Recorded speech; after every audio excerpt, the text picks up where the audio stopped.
Felipe, let's start with you. Here we are again. And once again, we know that this is a swan song. You mean it this time? Yeah.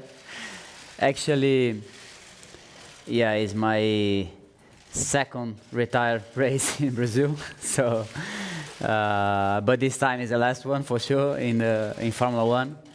So definitely really looking forward for another amazing feeling to race at home, and really hope we can have a nice race and a nice result to finish well. Lance, turning to you, in the points at 4 of the last 6 Grand Prix and now up into the top 10 of the drivers' standings. You will have a new teammate next season. What profile are you looking for? Someone young, someone experienced, or should the team take a gamble? I mean, I was hoping for Hamilton, but he's not really available these days. So.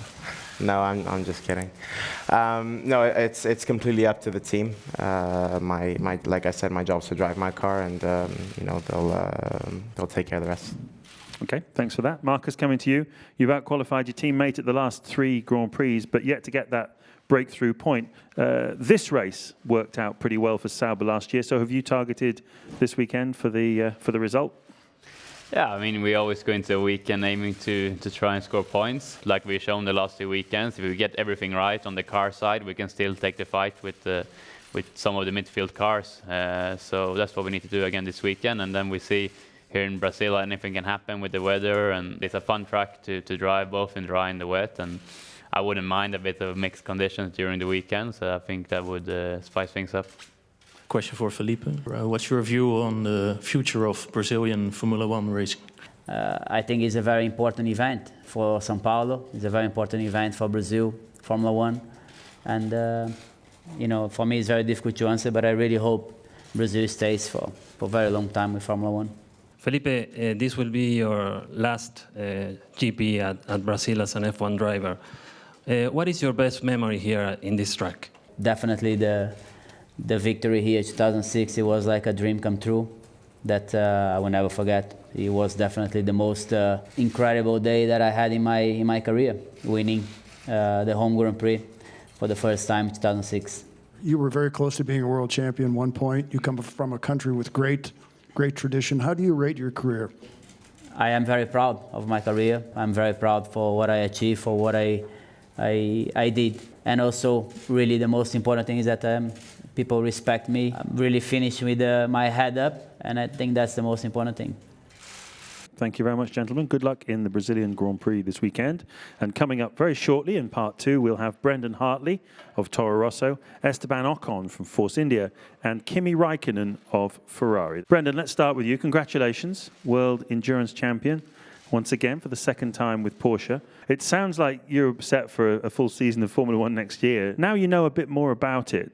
Will your experience of working with a major motor manufacturer like Porsche, do you think it will help Honda in developing with Toro Rosso, taking that whole relationship forward? I think the good thing for me is I've been involved in the past also with other Formula One teams and development and the project at Porsche. I was very heavily involved in the development on every level, so at least I have some experience from that point of view. Yeah. Okay, great. Thanks for that. Esteban, coming to you. Some interesting numbers about you. You've outqualified Perez at the last 4 races in a row. You're the only non-Mercedes driver to start in the top 6 for the past 4 races. So is that in line with your expectations of yourself at this stage of the season? And how do you move forward from here in 2018? Yeah, I mean, I'm here to push. You know, I'm here to challenge Sergio. For sure, it's been a very close season with him. You know, fighting with really little margin, and that's what we have been doing so far this season. But arriving a second time, you know, on the tracks where I've been driven before, with the manor, you know, it helps me a lot with my experience, and also finishing all the races has helped me, and I feel much more comfortable now that I've been feeling in the beginning of the season. So it's great. There are quite some discussions about future Formula One, including a budget cap.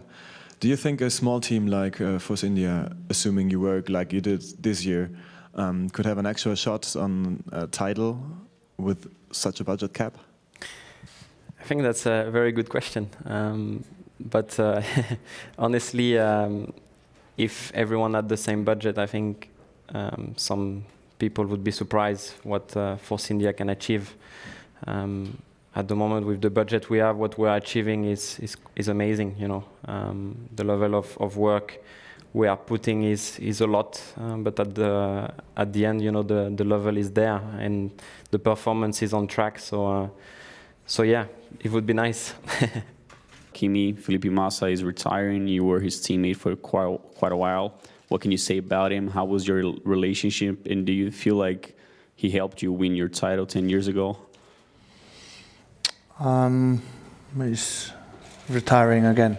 So let's see if it actually happens. Well, I think we'll see in the first race next year. But no, I always had a good relationship with him. I think we had a great atmosphere when we were in Ferrari together.